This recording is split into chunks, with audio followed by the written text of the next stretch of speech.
कभी कभी सिंपल सा चीज़ भी अगर नहीं आ रहा हो तो कॉम्प्लिकेटेड लगता है। जैसे कि अगर फंक्शन की बात करें तो उसमें एक कॉल बैक फंक्शन सुन के ही लगता है कोई डेंजर सा चीज़ है, लेकिन ऐसा कुछ है नहीं, ये बहुत ही आसान चीज़ है। तो मैं जावास्क्रिप्ट में ही बता रहा हूँ कि कॉल बैक फंक्शन होता क्या है, इसको बहुत ही आसान तरीके से और बहुत ही इजी वे में समझते हैं। तो चलिए सबसे पहले एक जेएस फाइल बना लेते हैं।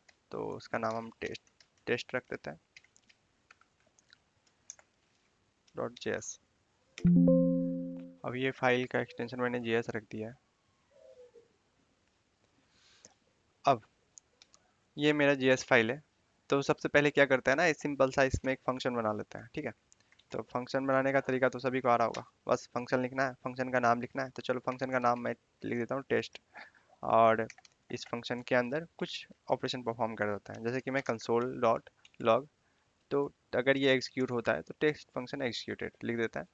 और इसको रन करने का तरीका, टर्मिनल ओपन करता है या सीएमडी यहाँ पे ओपन करके, ये जो एड्रेस है ये उस जगह का एड्रेस होना चाहिए जहाँ पे हमारा फाइल एग्जिस्ट करता है। तो चलो ठीक है। तो मेरा फाइल है डी ड्राइव में। तो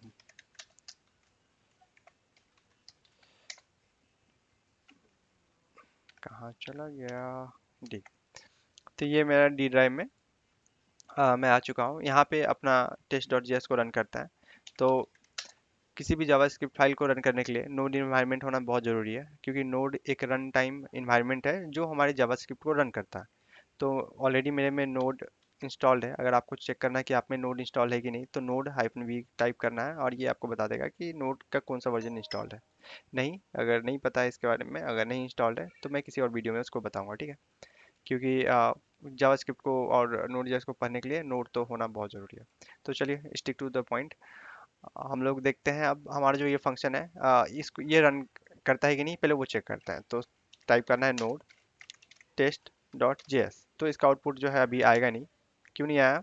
क्योंकि ये फंक्शन मैंने क्रिएट तो किया है, लेकिन ये कहीं रन नहीं कर रहा है। तो रन करने के लिए इसको कॉल करना पड़ेगा। तो देखिए मैंने इसको कॉल कर दिया है। अब क्या है कि अब जब भी मैं इस फाइल को कॉल करूंगा, मतलब इस जावास्क्रिप्ट फाइल को, तो वो फंक्शन रन करेगा। तो बेसिकली हमारे जो सिस्टम का है, जो हमारा जो फंक्शन है उसका आउटपुट क्या आना चाहिए, कंसोल होना चाहिए। तो इंटर दबा रहा हूँ और ये हमारा कंसोल हो चुका है, दिस फंक्शन एग्जीक्यूटेड। अब करना क्या है कि हम लोग सीख रहे हैं कॉल बैक फंक्शन क्या होता है। तो बेसिकली क्या है ना कि अब फंक्शन जो है उसमें तो पता ही है, कभी कभी फंक्शन में हम लोग कुछ आर्गुमेंट पास करते हैं। तो सपोज करिए हम इसमें पास कर रहे हैं नेम, एक आर्गुमेंट। और नेम को इस बार जो है कंसोल नेम को करेंगे, ठीक है। ये रहा, इसमें नेम पास करेंगे और नेम को। अब टेस्ट में जो है ये वाला फंक्शन जब कॉल करेंगे तो इसमें एक आर्गुमेंट इस बार पास करेंगे। नेम में मैं टाइप करता हूँ जैसे अभिजीत। अब एग्जीक्यूट जब करेंगे तो एक आर्गुमेंट पहले क्या होगा कि टेस्ट में अभिजीत पास होगा और ये नेम कंसोल हो रहा है, तो नेम प्रिंट हो जाएगा। तो इंटर दबाता है। अरे कहाँ कर, हाँ यहाँ पे। और ये अभिजीत आ गया आउटपुट। बेसिकली क्या है कि कॉलबैक फंक्शन में आर्गुमेंट ही पास करते हैं, लेकिन कोई स्ट्रिंग या नंबर नहीं, एक फंक्शन ही को पास किया जाता है। अब जैसे कि मैं एक और आर्गुमेंट ले रहा हूँ यहाँ पे, और उसका नाम मैं रख देता हूँ कॉलबैक। और इस कॉलबैक को मैं एग्जीक्यूट करता हूँ, क्योंकि यहाँ पे कॉलबैक जो आने वाला है वो फंक्शन आने वाला है। अब क्या है कि अभी ये जो टेस्ट है, टेस्ट में तो एक तो नेम तो अभिजीत डाल रहा हूँ। ये तो एक आर्गुमेंट मैंने पास कर दिया नेम, जो कि नेम की जगह पे जाएगा, लेकिन कॉलबैक की जगह पे जाने के लिए भी तो एक फंक्शन चाहिए ना।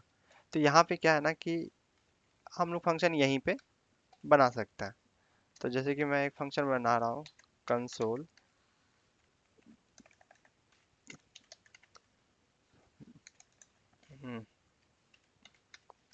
Console dot log. और इसके अंदर मैं लिख देता हूँ दिस इज ए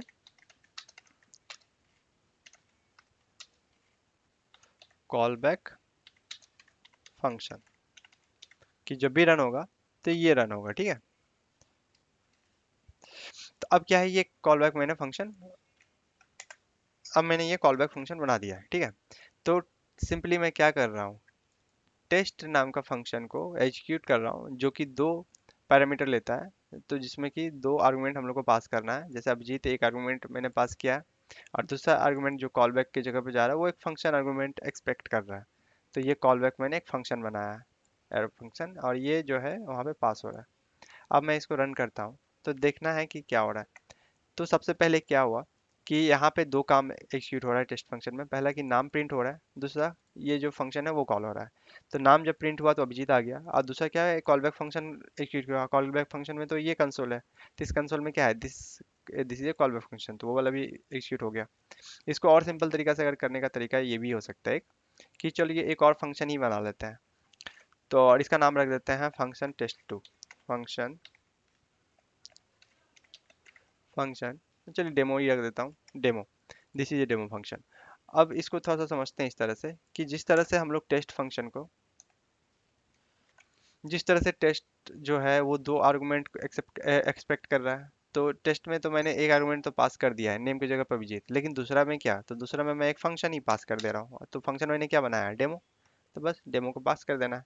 अब जैसे ही मैं सेव करता हूँ और इसको रन करता हूँ तो सेम ये उसी तरीके से काम करेगा जो पहले कर रहा था Abhijeet, this is demo function बस।